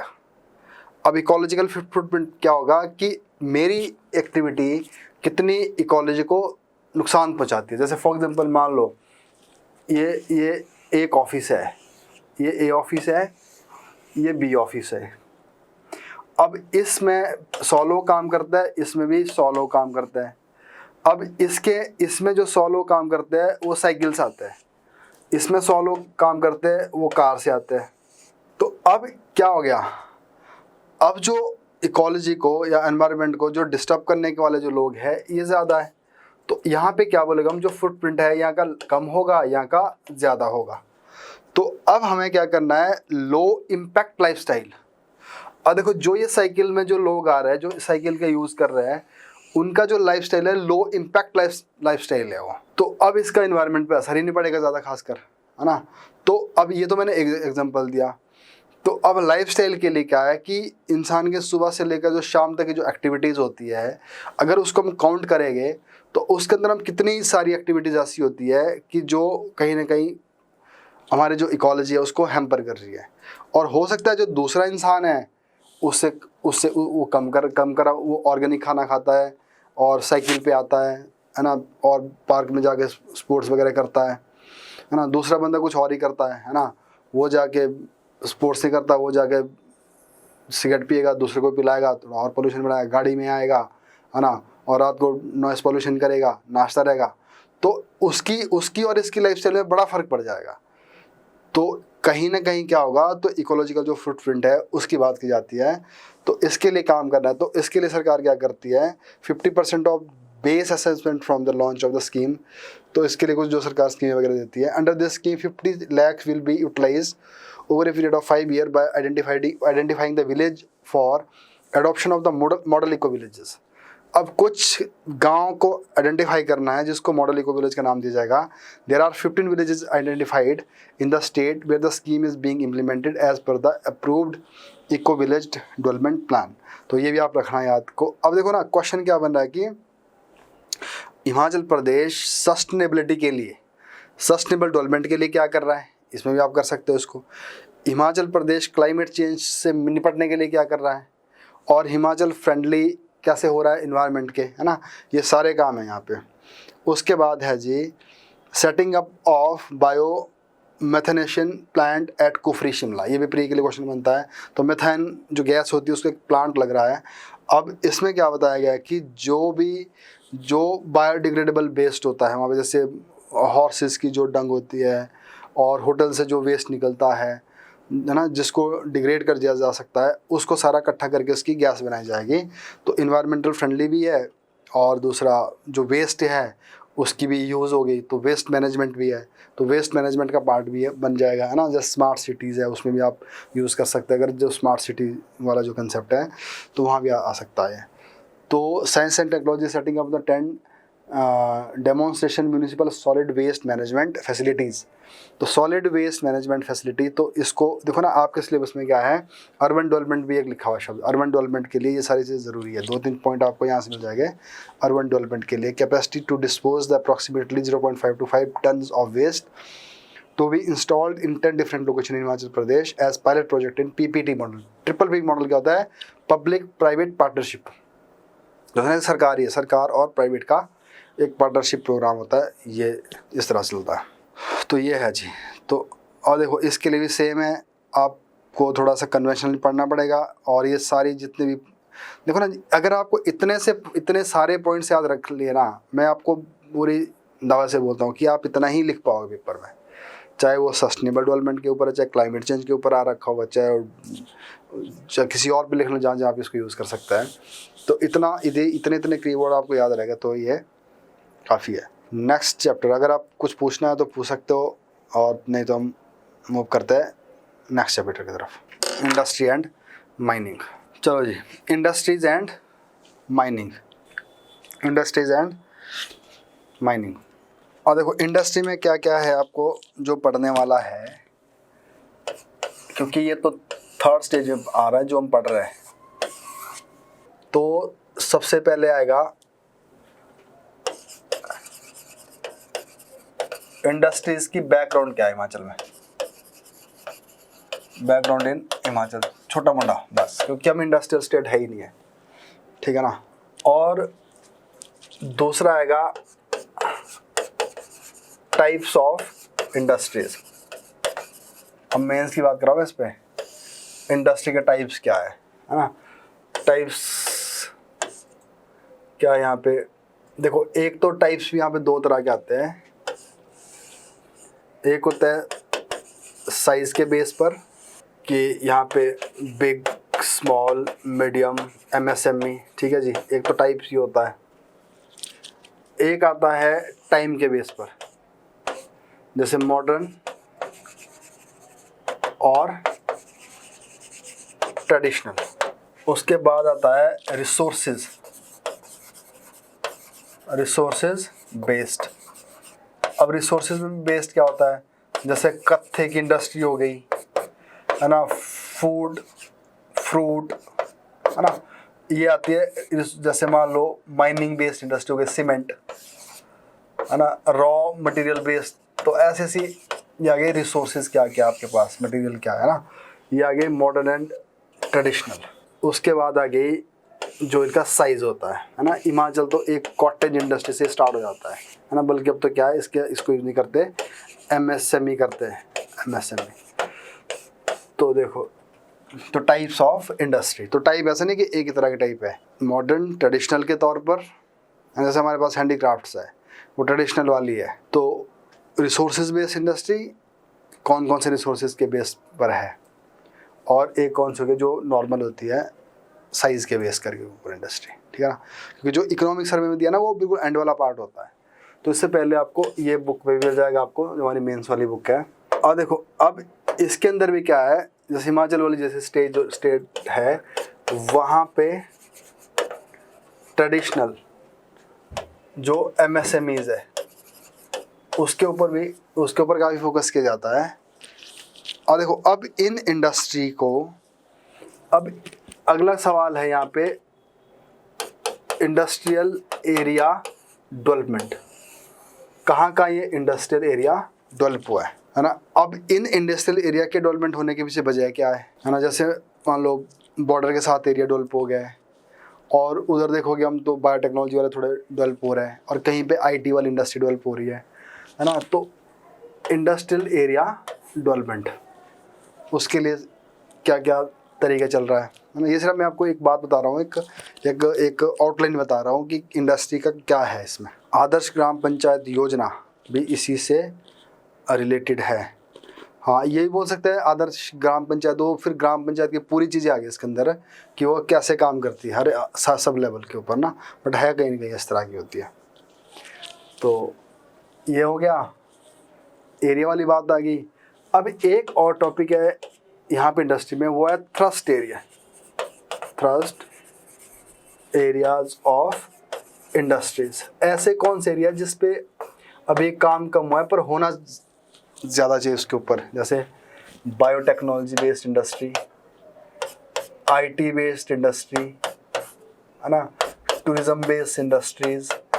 तो ये ऐसे है जो थ्रस्ट एरिया है जिन पे और ज़्यादा वर्क किया जा सकता है ना।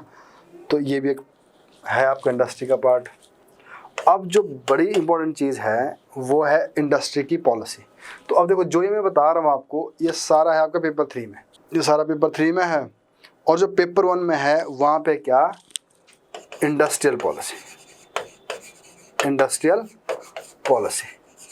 तो ये सारा पढ़ना है आपने इंडस्ट्री के लिए, ये इंडस्ट्रियल पॉलिसी हो गई, ठीक है जी।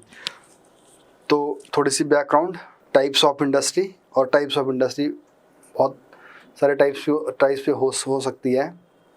उसके बाद इंडस्ट्रियल एरियाज़ कहाँ कहाँ पे डेवलप हुए, क्यों डेवलप हुए। उसके बाद थ्रस्ट एरिया, उसके बाद इंडस्ट्रियल पॉलिसी। तो जो इंडस्ट्रियल पॉलिसी वो पेपर 1 में तो इफेक्ट डालती है और पेपर 3 में भी उसकी इतनी बड़ी रिलेवेंस है क्योंकि दिया हुआ पेपर 1 में हो, और कहीं ना कहीं जितनी भी इंडस्ट्री हमारी उस पॉलिसी के साथ ये जुड़ी रहती है, राइट। और उसके बाद है इंडस्ट्रियल। अब देखो, जो हम यहाँ पे पढ़ रहे हैं ना, बिल्कुल थोड़ी बेसिक से इतना ज़्यादा नहीं होगा इसमें दिया हुआ। अब इसमें किस पे फोकस किया, थोड़ा ज़्यादा आज की ट्रेंड से। अब इंडस्ट्री के लिए क्या है, एक टर्म है ईज ऑफ डूइंग बिजनेस। कितना इजी है, हम जिसको हिमाचल के अंदर इंडस्ट्री लगानी है उसके लिए काम करना वहाँ पे कितना आसान है। अब ईज ऑफ डूइंग बिजनेस, अब मान लो क्वेश्चन आपसे पूछ लिया, what do you understand by ease of doing business and what steps has been taken by Himachal government for ease of doing business, है ना। तो अब इसके लिए सरकार क्या कर रही है, क्या करना चाहिए, है ना, क्या क्या कुछ सरकार ने अभी तक किया है इस फील्ड में, है ना। और उसके बाद इंडस्ट्री को लेकर थोड़ी क्लाइमेट प्रॉब्लम, इन्वायरमेंटल प्रॉब्लम भी होती है। तो अब देखो, जो यहाँ पे ज़्यादातर फोकस किया जाता है इन चीज़ों पे किया जाता है इंडस्ट्री के ऊपर, है ना। और देखो, अब देखो कुछ चीज़ें पढ़ी थी हमने एग्रीकल्चरल चैप्टर में, वहाँ हमने पढ़ी थी बायोटेक, उसके क्या कहते हैं, food processing industry, food processing units, उसको भी आप यहाँ पे देख सकते हैं, है ना।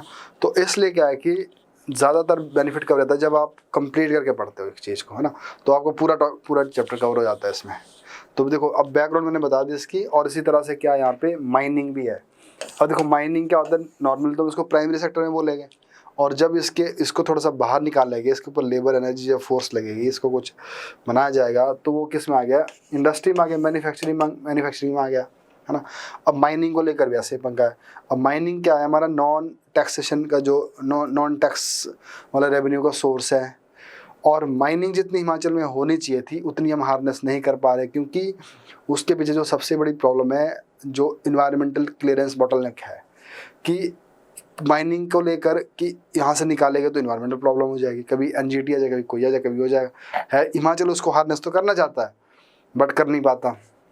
और दूसरा जो मुद्दा है वो क्या, इलीगल माइनिंग है, कि अगर किसी को मौका दे दिया, उसको बोला कि आपने सिर्फ 10 फीट की गहराई तक खोदना है, वो 50 फीट खोद लेता है उसी चक्कर से। तो इलीगल माइनिंग का भी बड़ा मुद्दा चलता है यहाँ पे, ना। तो ये माइनिंग वाला, और माइनिंग बेस्ड इंडस्ट्री भी है, जैसे मैंने बताया को जिप्सम होता है, ये होता है, सीमेंट होता है ना। तो ये सारी कुछ माइनिंग बेस्ड इंडस्ट्री भी आती है इसके ऊपर, राइट। तो ये दोनों टॉपिक आपस में काफ़ी हद तक जुड़े हैं। तो अब इसमें तो छोटा सा टॉपिक है ये यहाँ पे, बट अब देखो, जो मर्जी हो जाए आपको वो वाला तो याद रहना चाहिए। अब ये जो इसके अंदर दे रखा है ना, ये भी आपको रटा होना चाहिए, क्योंकि जब भी आंसर लिखोगे आप, चाहे टाइप्स में लिखोगे, चाहे जहाँ मर्जी लिखोगे, कहीं ना कहीं आपको अपना उसको करंट टच देने के लिए और पूछेगा क्वेश्चन इसी लेवल पे, तो उस लेवल में ले जाने के लिए अपने डिसीजन को ये चीज़ें ज़रूरी हो जाती है, ठीक है जी बात। तो ये इसकी रेलेवेंस है। तो कोशिश आप ये भी कर सकते हैं, मेंस वाली बुक में से एक बार देख लो, मोटा मोटा देख लो, ज़रूरी नहीं कि आपने बिल्कुल ही उसको थोरली पढ़ना है, मोटा मोटा देख लो कि इंडस्ट्री है क्या चीज़ है ना, हिमाचल की इंडस्ट्री की क्या स्टेटस है, और इंडस्ट्रियल पॉलिसी क्या है, वो आपको पेपर में मिल जाएगी, ठीक है। अब तो नई पॉलिसी भी आ गई है, तो ये है जी। तो अब देखो, तो अट्रैक्टिंग इन्वेस्टमेंट, हाँ एक चीज़ और है, अब ईज़ ऑफ डूइंग बिजनेस। ये जैसे हिमाचल, कहीं ना कहीं हिमाचल नेचर से, बाय नेचर तो हम इंडस्ट्रियल नहीं है, क्योंकि अपने पास ना कोई कोयले के खाने हैं, ना कोई लोहे की खाने हैं, ना कुछ ऐसा तो नहीं है इंडस्ट्री का। तो कहीं ना कहीं नेचर ने तो हमें नहीं बनाया इस तरह का, बट हिंदुस्तान की जो सरकार है अपनी खुद की जो पोटेंशियल है इसके पास, उसकी वजह से इंडस्ट्री की तरफ जा रहा है, खुद की वजह से। अब देखो, अगर वैसे बताऊँ मैं कि क्या क्या चीज़ हो सकती है हिमाचल के पास जिसकी वजह से हमारे पास इंडस्ट्री जा रही है। सबसे पहले तो क्या है, यहाँ की क्लाइमेटिक कंडीशन, बायोडाइवर्सिटी। जैसे मान लो फार्मा इंडस्ट्री के लिए, जो फार्मा इंडस्ट्री है उसके लिए कितना ये क्लाइमेटिक और ये बात करती है, ठीक है ना। उसके बाद आती है यहाँ की, चलो यहाँ की जो लेबर फोर्स है वो एजुकेटेड भी है, और उसके बाद है ईज ऑफ डूइंग बिजनेस भी देता है हिमाचल सरकार, और उसके बाद है सब्सिडाइज रेट पे क्या देता है, लैंड देता है, और सबसे बड़ी बात क्या देते हैं हम, इलेक्ट्रिसिटी। ये भी एक फ़ायदा है यहाँ पे, क्योंकि इलेक्ट्रिसिटी मिल जाती है सस्ते में, इसलिए भी आते हैं वहाँ पे। और उससे भी जो बड़ी चीज़ है यहाँ पे, स्टेबल गवर्नमेंट। तो ऐसी जो चीज़ होती है ना, ये आपको वैसे ही पॉइंट याद रहने चाहिए। जैसे जब मैं तैयारी करता था, पढ़ाता हूँ, तो ये पॉइंट ऐसे नहीं कि मेरे को सोचना पड़ता है। अगर मैं आंसर लिखूंगा तो ये मेरे ऐसे लिख लूँगा मैं इनको, है ना। क्लाइमेटिक कंडीशन हो गई, यहाँ की बायोडाइवर्सिटी हो गई, एजुकेटेड लेबर फोर्स हो गई, ईज ऑफ डूइंग बिजनेस हो गया, है ना, सब्सिडाइज लैंड एंड इलेक्ट्रिसिटी हो गया, है ना, और स्टेबल गवर्नमेंट हो गई। बस अब ये क्या हो गया, ऐसे कीवर्ड है जो आप किसी भी लेवल पे कहीं भी फिट कर सकते हो, क्लियर है बात। तो अब इस लेवल पे ये सारी चीज़ें इसके अंदर यहाँ से वैसे इसमें स्टार्ट हुई है। तो अब देखो, अब इसके लिए क्या है, इसको और ज़्यादा बढ़िया बनाने के लिए पिछली बारी सरकार ने अपना जो धर्मशाला में इन्वेस्टर मीट बुलाई। तो कहीं ना कहीं क्या है कि इंडस्ट्रियल स्टेट ना होते हुए भी हम इंडस्ट्री की तरफ जा रहे हैं और अच्छा काम करने की कोशिश कर रहे हैं वहाँ पे। अब उसके बाद कुछ चीज़ ऐसी है जो हमें अब नेचर दे तो नहीं दी, पर अब उसका न्यूज़ है, अब लगता है कि हाँ ठीक है। जैसे मान लो बायोटेक्नोलॉजी बेस्ड इंडस्ट्री, अब पहले आज से 20 साल पहले तो इसकी कुछ ज़्यादा वैल्यू थी नहीं, है ना। टूरिज़्म इंडस्ट्री, अब इससे फिर से 20-25 साल बाद पहले कौन टूरिस्ट जाता था घूमने के लिए, है ना। अब क्या है कि कनेक्टिविटी ईजी है, और क्या बोलते हैं, लोगों के पास अपनी व्हीकल्स है ना, और सोशल मीडिया बहुत एक्टिव है। अब एक बंदा जाके वहाँ जाके फ़ोटो खिंचवाएगा, सोशल मीडिया में डालेगा और लोग वहाँ जाएंगे। तो इस तरह से क्या है कि अब ये भी एक नई इंडस्ट्री डेवलप होती जा रही है। अब आज से 50-20 साल पहले किसको था पता कि होम स्टे कंसेप्ट आएगा, और कि लोग ऐसा बड़े स्टार होटल्स में जाके खाना खाने की बजाय वो प्रेफर करेंगे कि वहाँ लोकल फूड खाया जाए, है ना। तो ऐसी चीज़ें क्या है कि अब ये हिमाचल के लिए अब बनती है। जैसे IT based industry, information and technology based industry, ये इसके लिए भी बनता जा रहा है ना। तो अब ये धीरे धीरे उस तरफ जा रहा है। तो नेक्स्ट अब देखिए यहाँ पे, तो जो पॉलिसी है ना उसका ऑब्जेक्टिव लिखा है बस छोटा सा सर्वे में। तो ऑब्जेक्टिव होता है present state industrial policy to create an enabling ecosystem to enhance the scale of economic development. अब देखो, इनेबलिंग इकोसिस्टम, अगर मान लो आपसे ये पूछ लिया जाए कि हिमाचल प्रदेश के पास क्या इनेबलिंग इकोसिस्टम है जो कि इंडस्ट्री के प्रमोशन के लिए बढ़िया है, अगर आप ये 4 बातें लिखोगे ना, ये भी इकोसिस्टम है अपने आप में। एक बिजली है हमारे पास, छोटी मोटी लैंड भी है, पढ़ी लिखी जनता भी है, स्टेबल गवर्नमेंट भी है ना, ईज ऑफ डूइंग बिजनेस भी देते हैं। तो ये कहीं ना कहीं एक इकोसिस्टम ही बना था ना। तो to create enabling ecosystem to enable the scale of economic development and employment opportunity, ensure sustainable development and balanced growth of industrial and service sector to make Himachal Pradesh as one of the preferred destination for investment। तो अब ऐसा चाहता है ensure sustainable development and balanced growth। अब development में sustainable चाहते हैं।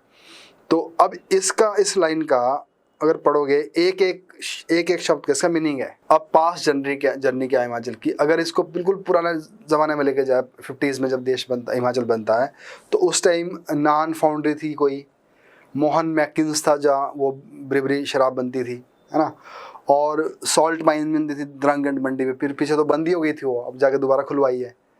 और नूरपुर सिल्क मिल थी, पालमपुर कोऑपरेटिव टी फैक्ट्री थी, और रेजिन टर्पेंटाइन फैक्ट्रीज थी, रेजिन जो वो गम वगैरह निकलती है वो थी, और गन फैक्ट्रीज थी। बस ये एक इनिशियल स्टेज थी, इतना कुछ था। अब उसके बाद क्या हुआ, आफ्टर अटेनिंग द स्टेटहुड, फिर परमाणु, बरोटीवाला, बिलासपुर, शमशी, नगरोटा भगवा और महतपुर, है ना, चंबा घाट, कांगड़ा, कुल्लू, किन्नौर, धीरे धीरे फिर ये डेवलप हुई। Sir, should HP government also reserve job in industries for local? Yes, ये भी है इंडस्ट्री जो नई पॉलिसी है उसमें ये भी दे रखा है कि कुछ ये बताया गया कि जो कुछ उनको इस तरह से इन्वेस्टर को बताया जाता है कि अगर आप आओगे यहाँ पे कुछ परसेंट आपको जो लोकल लोग हैं उनको देना पड़ेगा जॉब। ये भी है प्रोविजन इसके अंदर, है ना। तो ये बोलो, अगर आप नई पॉलिसी को थोड़ा पढ़ना पड़ेगा, कई बार क्या होता है थोड़ा एक्स्ट्रा पढ़नी पड़ती है चीज़ें, क्योंकि इंडस्ट्रियल पॉलिसी है आपको, कई इंडस्ट्रियल पॉलिसी, टूरिज्म पॉलिसी, है ना, ये बड़ी इंपॉर्टेंट पॉलिसी है दोनों ही। तो उसके अंदर कितना सिलेबस कवर कर देते हैं, अगर आप नेट में सर्च मारोगे तो आपको पूरी डॉक्यूमेंट मिल जाएगी इसकी, है ना। तो industrial growth attain momentum after 1978 when the district industry centre came into existence as a 100% central sponsored scheme. तो अब सबसे पहले 1978 में डिस्ट्रिक्ट इंडस्ट्री सेंटर बने, डिस्ट्रिक्ट इंडस्ट्री सेंटर 1978 में। तो अब इसकी भी आप सीक्वेंस याद रख लो, डिस्ट्रिक्ट इंडस्ट्री सेंटर पहला पॉइंट। उसके बाद सबसे ज़्यादा ग्रोथ कब आई? 2003 में, जब धूमल साहब CM थे और अटल बिहारी वाजपेयी से जाकर उन्होंने एक पैकेज मांगा। तो इसको क्या बोलते हैं? Industrial package, special industrial package. ये बहुत बड़ी, ये एक बहुत बड़ी अचीवमेंट थी हिमाचल के लिए, जो इंडस्ट्रियल पैकेज मिला है। तो हिमाचल में ज़्यादातर जो इंडस्ट्री है असल में इस दौर में आई थी वो। तो इसके जो टाइम था 2003 से लेकर 2013 तक, और 13 में जब ये ख़त्म हुआ तो हिमाचल से, क्योंकि इंडस्ट्रियल पैकेज में तो पैसा ज़्यादा मिल गया हिमाचल को कि हर साल आपको इतना पैसा देगा, करो फ्लरिश। और साथ में क्या था कि बहुत सारे इंसेंटिव और दे दी कि आपको टैक्स नहीं देना, इन्वेस्टर्स को टैक्स में डील दे दी, और लैंड थोड़ी सस्ती दे दी, बड़े सारे बेनिफिट्स दे दिए वहाँ पे। तो अब इससे क्या हो गया कि जो लोग थे वो अट्रैक्ट हो गए हिमाचल की तरफ आने के लिए, इन्वेस्टर्स। और उनको सबसे पहली बात ये थी कि वहाँ पे क्लाइमेट भी है, वर्कफोर्स भी मिल जाएगी, और उससे बड़ी बात है कि वहाँ पे सब्सिडाइज रेट पे बिजली मिलेगी, क्योंकि इसकी सबसे ज़्यादा प्रॉब्लम रहती है। तो अब ये 2013 में क्या हुआ, इसका गलत इम्पैक्ट पड़ने लग गया है कि जो एकदम से फ्लो आया था वो फिर वापस न चला जाएगा ही। तो इसलिए फिर रिक्वेस्ट करके फिर क्या किया, इसको 2013 तक इसको फिर रिन्यू कर दिया गया। तो 2000 तो सबसे ज़्यादा हिमाचल में जो ग्रोथ हुई है ना इंडस्ट्री की, वो इस पीरियड में हुई है। तो ये एक बड़ा अच्छा पीरियड माना जाता है, 2003 से लेकर 2013, फिर आगे जाकर 17 तक कर दिया। और तो अब देखो, अगर बिल्कुल 70s में देखेंगे 7% कॉन्ट्रीब्यूशन था GDP में, अब कितना करीब करीब 40%। जो इंडस्ट्रियल सेक्टर है जो कभी 7% कॉन्ट्रीब्यूट करता था, अब कितना कर रहा है? 40% करता है। और फिर हिमाचल सरकार की अपनी जो इंडस्ट्रियल पॉलिसी है, अब जो नई पॉलिसी, जो मॉडिफाइड पॉलिसी है वो 2019 की। अब उस पॉलिसी के अंदर बहुत सारी चीज़ें दे रखी होगी 2019 की पॉलिसी।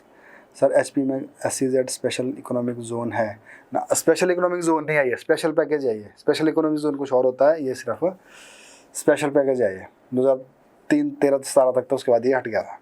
अब हिमाचल में जो स्टेटस ऑफ इंडस्ट्रियलाइजेशन है, हिमाचल की जो सबसे खास बात यह है कि अब देखो, ये ऐसे फिगर पता होना चाहिए आपको, 99% जो इंडस्ट्री है वो MSME है, मीडियम स्मॉल माइक्रो एंटरप्राइजेस। तो sir, can you please enumerate reason why judicial industrial centres developed at the border area of HP like Parwanoo? देखो ना, इसका तो सिंपल सी बात है। सबसे पहले तो हमारी जो नेबरिंग स्टेट थी पंजाब हरियाणा, वो डेवलप्ड थी इंडस्ट्री के पॉइंट ऑफ व्यू से, पहला पॉइंट।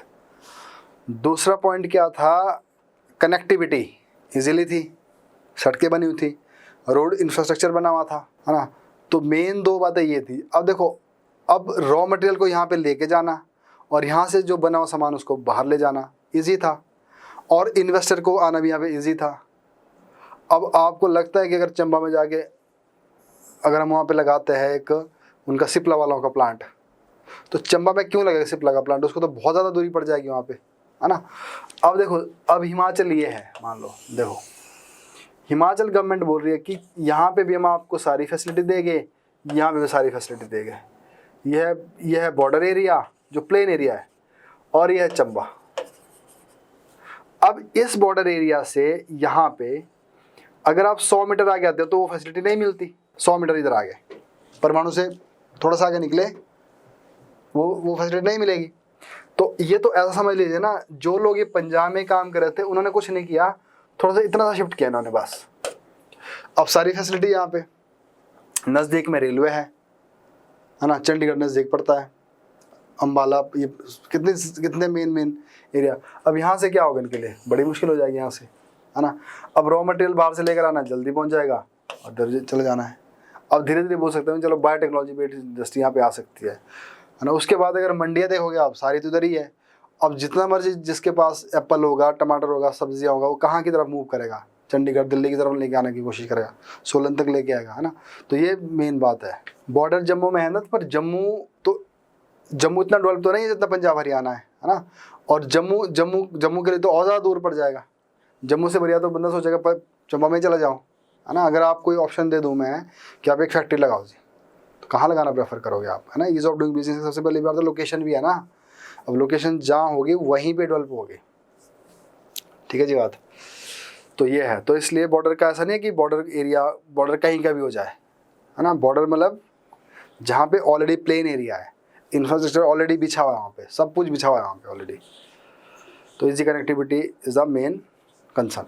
तो अब देखो 99% क्या है इंडस्ट्रियल यहाँ पे एमएसएमई में, और उसमें देखो 93% ऑफ द टोटल एम्प्लॉयमेंट। अगर हिमाचल में इंडस्ट्रियल सेक्टर के अंदर की अगर बात करें तो 93% जो एम्प्लॉयमेंट है ये प्रोवाइड करती है। तो नेक्स्ट है जी फार्मा हब। अब एशिया की जो 35% जो नीड है दवाइयों की, है ना, खासकर जेनरिक दवाइयाँ हो गई, उस नीड को कौन पूरा करता है, जो परमाणु वाला, बद्दी बरोटी वाला, नालागढ़ वाला जो फार्मा सेक्टर है, फार्मा जो इंडस्ट्री वाला एरिया है, ये काम करता है। तो ये उसके बाद HP khadi and village industry board भी है हिमाचल में, is also playing a vital role in rural industrialisation and employment generation by encouraging rural artisan and entrepreneurs. तो ये देखो रूरल आर्टिसन में भी आ गया, एंटरप्रेन्योर में भी आ रहा है, तो ये खादी वाला काम भी है यहाँ पे। और उसके बाद है the board is implementing prime minister employment generation programme. अब prime minister employment generation programme है, और आगे किसको हेल्प करेगा, ये ट्राइबल एरिया में। तो ट्राइबल एरिया में भी आप यूज़ कर सकते हो। अब नेक्स्ट है ट्रेंड इन इंडस्ट्रियल सेक्टर। तो अब देखोगे आप इंडस्ट्री में क्या है कि जो ग्रॉस वैल्यू एडिशन है 2016-17 से लेकर 19-20 तक बढ़ गया था। जो अगर 2016-17 तक कितना था, ये 28% था, और उसके बाद 19-20 में 29% हो गया। तो मतलब पॉजिटिव गया, gross value addition industrial sector से अच्छा ऊपर चला गया। और उसके बाद क्या हुआ, जो कोविड की वजह से जो ये नया साल था इसमें डाउन हो गया। तो ये बता रहा है बस। और उसके बाद contribution of the mining and enquiring भी जीबी में बढ़ा है। और देखो क्वायरिंग एंड माइनिंग में कितना है, 0.25%, है ना। तो ये इतने ज़्यादा फिगर आपको याद रखने की ज़रूरत नहीं है। नेक्स्ट है development of industrial areas and state. तो अब यहाँ पे क्या है, the government has now added to this and created a land bank of approximately 2800 एकड़।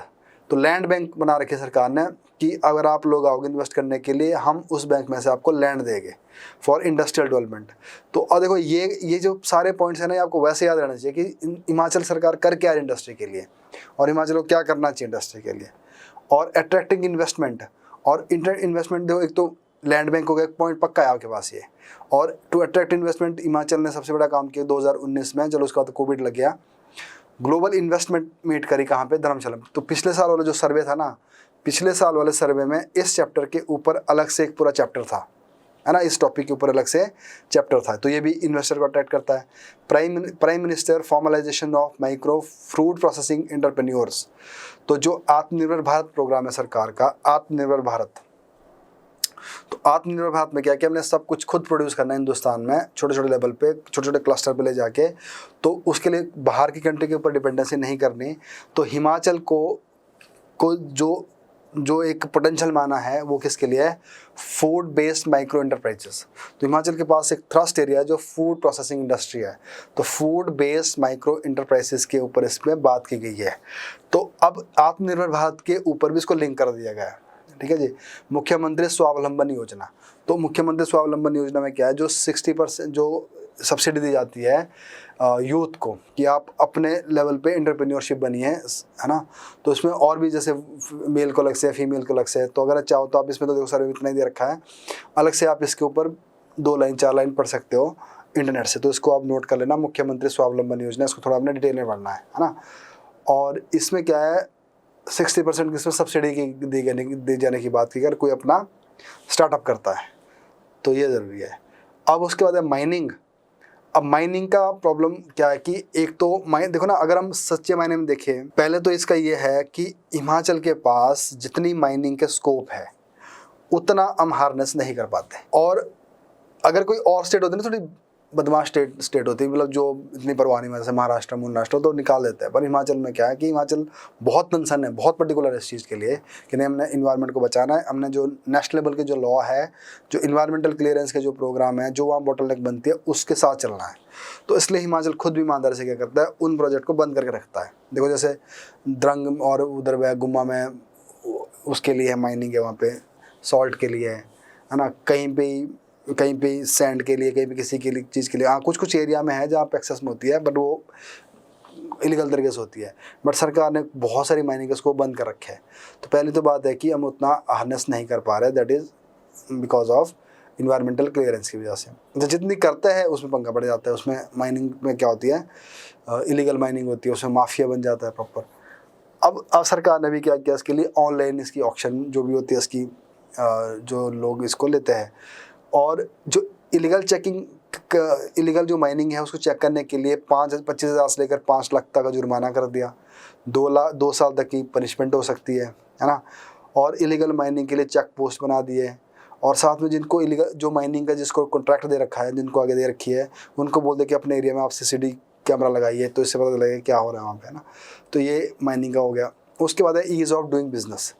अब बिजनेस को इजी करने के लिए हम कर क्या रहे हैं, इसके लिए देखो और भी है, जब आप बुक पढ़ोगे बुक में आपको और मिलेगा, बट यहाँ पे जितना दिए हुए हैं, सबसे पहले सिंगल विंडो क्लियरेंस सिस्टम, ये बहुत बड़ा इंपॉर्टेंट है, सिंगल विंडो क्लियरेंस। अब जो सिंगल विंडो क्लियरेंस है, इसमें क्या होता है कि पहले तो क्या होते थे कि अगर आपको पानी का कनेक्शन लेना है उसके लिए क्लियरेंस कहीं और से लोगे, पॉल्यूशन वाले से कहीं और से ले गए, वाटर वाले कहीं और से ले गए, तो ऐसे करते करते उसकी जो लेंथ थी टाइम की वो बढ़ती जाती थी। अब इसमें क्या कर दिया कि एक ही ऑफिस में आपको सारे मेन ऑफिस वहीं पे मिल जाएंगे, तो वहीं पे क्लियरेंस मिल जाएगी। तो ये बहुत मतलब एक इफ़ेक्टिव है, तो जिससे लोग यहाँ पे इन्वेस्ट करना इजी समझते हैं। उसके बाद है हिम प्रगति पोर्टल। अब जो हिम प्रगति पोर्टल है उसमें क्या है कि जो इन्वेस्टर्स है, जिन्होंने इन्वेस्ट करना है, जो इन्वेस्ट कर चुके हैं, जिनके काम को मॉनिटर करना है, जिनके काम को देखना है, तो ये सारी चीज़ें, और इन्वेस्टर को प्रॉब्लम ना आ जाए कि उनको क्लियरेंस मिलना है। तो अब जो हिम पोर्टल है, हिम प्रगति पोर्टल है, तो ये क्या है कि सीधा CM के ऑफिस से कनेक्टेड है ये। तो इसको CM खुद असेस करता है, खुद देखता है कि इसके ऊपर क्या चल रहा है इस टाइम, कौन सा इन्वेस्टर को क्या प्रॉब्लम आ रही है, क्या उसको इसमें क्लियरेंस नहीं मिल रहा, क्या उसमें क्लियरेंस नहीं मिल रही है।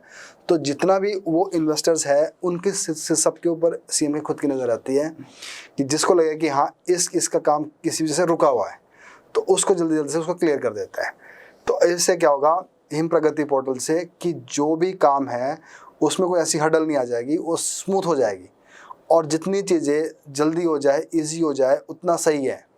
क्योंकि हिंदुस्तान में क्या देखो, पहले ना बाबू कल्चर था, फाइलों को ऊपर लेके जाने वाला जो कंसेप्ट था, उसकी वजह से हमारी कंट्री का सबसे बड़ा लॉस होता था। कहीं कहीं आज भी होती है वो चीज़ें। अब उससे क्या होता था कि जो बजट आता है ना, बजट वो लैप्स हो जाता है।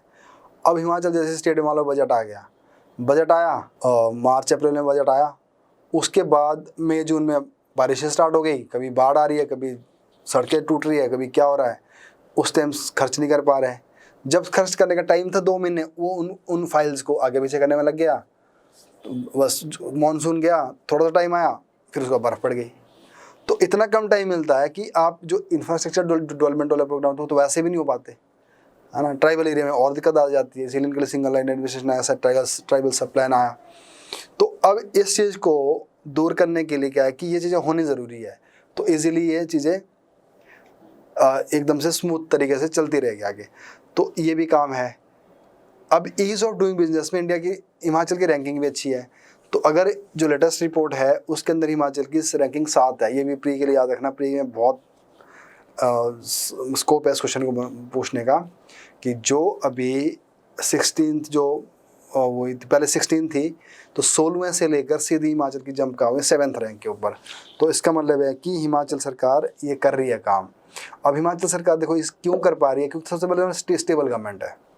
कोई ऐसा नहीं होता लफड़ा कि मिली जुली सरकार है, ये सरकार गिर ना जाए, वो बड़ी आराम चलती है 5 साल तक के लिए। और दूसरा हम किधर जा रहे हैं, ई गवर्नेंस की तरफ, और ई गवर्नेंस के साथ साथ हम ईज ऑफ डूइंग बिजनेस में जा रहे हैं, है ना।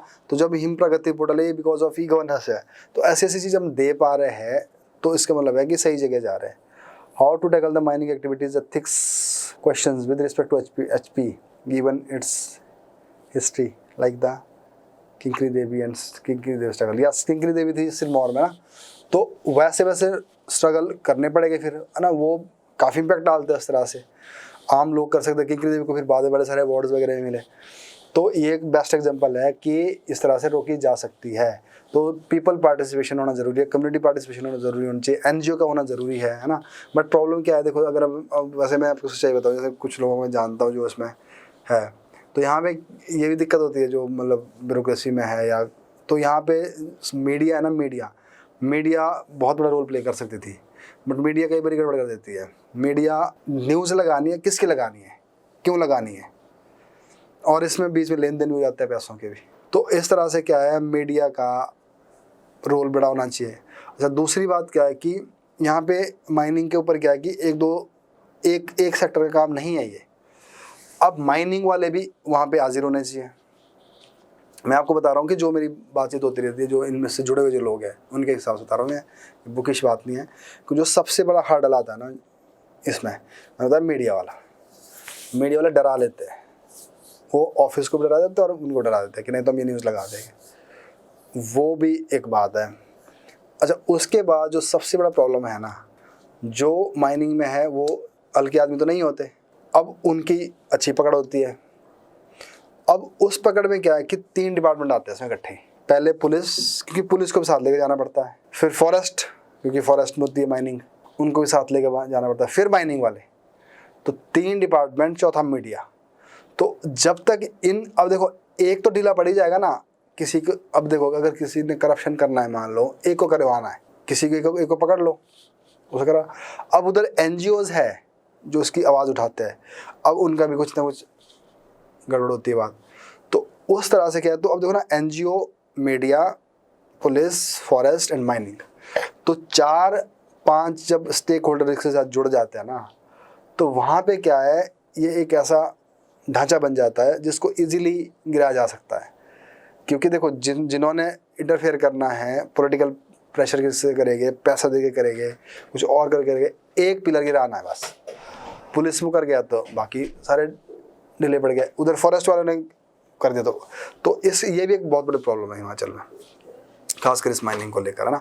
तो इस तरह से लोकल का होना ज़रूरी है, फर्स्ट पॉइंट, और एनजीओ का होना बड़ा ज़रूरी है, सेकंड पॉइंट, मीडिया का होना बड़ा ज़रूरी है ना। तीसरे जो आपने एग्जांपल देखी किंकरी देवी का, वैसे एक्टिविस्ट का होना ज़रूरी है। और उससे जो सबसे बड़ी बात है कि जो डिफरेंट डिपार्टमेंट है उनके बीच में किस लेवल की कोऑर्डिनेशन होनी चाहिए, है ना, वो भी सबसे अहम चीज़ है ना। तो इन चीज़ों को ध्यान में रखते हुए तभी बात बनेगी इसके आगे। तो ये ईज़ ऑफ डूइंग बिजनेस में हिमाचल की जो रैंकिंग है वो हो गई है 7th, जो कि पिछले साल, तो दोनों फिगर आपने रखने थे याद, तो पिछले साल इसकी 16 थी और अब हो गई अब हो गई है 7th रैंकिंग। तो इंडेक्स ऑफ इंडस्ट्रियल प्रोडक्शन, तो measuring industrial growth, it includes the relative change of physical production in the field of industries during the specific period as compare to the previous year. तो अब IPP होता है ना, जो industrial index of industrial production है, ये बताता है कि किस इंडस्ट्री में क्या हुआ है। और इसमें से वैसे तो नेशनल लेवल पर तो ज़्यादातर कोर इंडस्ट्री को देखता है ना। तो इसमें क्या चेंजेस आया है, क्या क्या चेंजेस आया है और कितना बड़ा है, उनका जो फिजिकल स्टॉक में क्या चेंज आया है। तो main objective of this index is to estimate the contribution of industrial sector to the gross domestic products. अब इंडस्ट्रियल सेक्टर से, मैन्युफैक्चरिंग सेक्टर से कितना कितना हुआ। जैसे अगर आप पढ़ोगे तो बल्कि अब इंडियन गवर्नमेंट का टारगेट है, आई थिंक 25% हमने GDP में कंट्रीब्यूट करवाना है मैन्युफैक्चरिंग से, है ना। तो जो कि अभी आज की डेट से बड़ा कम है, 16-17% करीब है, तो उसको 25% लेके जाना है। अब मैन्युफैक्चरिंग इंडस्ट्री लेवल बढ़ेगा GDP में, वो तो बेनिफिट हो ही गया। तो जितना बढ़ेगा इसका ये मतलब हुआ कि हम कहाँ क्या कर रहे हैं, एम्प्लॉयमेंट दे पा रहे हैं। जितनी मैन्युफैक्चरिंग बढ़ेगी, देखो एग्रीकल्चर सेक्टर के पास ऑलरेडी बर्डन ज़्यादा पड़ा हुआ है, और सर्विस सेक्टर के लिए हाईली स्किल्ड चाहिए, है ना, हाईली पढ़ा लिखा आदमी टाइप चाहिए जिसको एक प्रोफेशनल ज्ञान हो। अब इंडस्ट्रियल सेक्टर एक ऐसा है, हमारा मैन्युफैक्चरिंग सेक्टर एक ऐसा है, चाहे स्टेट का चाहे नेशन का है, जो ज़्यादा से ज़्यादा पॉपुलेशन को अकोमोडेट कर सकता है अपने आप में। तो जब इसका जीडीपी में कंट्रीब्यूशन बढ़ेगा तो नेचुरली क्या बढ़ेगा, एम्प्लॉयमेंट लेवल भी बढ़ेगा, और अगर एम्प्लॉयमेंट भी बढ़ रहा है, जीडीपी में कंट्रीब्यूशन बढ़ रहा है, तो एक्सपोर्ट भी बढ़ेगा, है ना, उससे भी स्टेट को पैसा आ जाएगा। तो इस तरह से मैन्युफैक्चरिंग सेक्टर का हेल्दी होना बहुत ज़रूरी है। और इंडिया की चाहे हिमाचल की सबसे बड़ी कमी ये है कि हमारा जो मैन्युफैक्चरिंग सेक्टर है वो ज़्यादा डेवलप नहीं है, और जो ओवर बर्डन पड़ा हुआ है एग्रीकल्चर के ऊपर वो सारा वहाँ शिफ्ट हो सकता है। तो इसके लिए ये जो इंडस्ट्रियल जो सेक्टर है उसका बढ़ना ज़रूरी है। तो मेन ऑब्जेक्टिव क्या है, estimate the contribution of industrial sector to gross domestic product.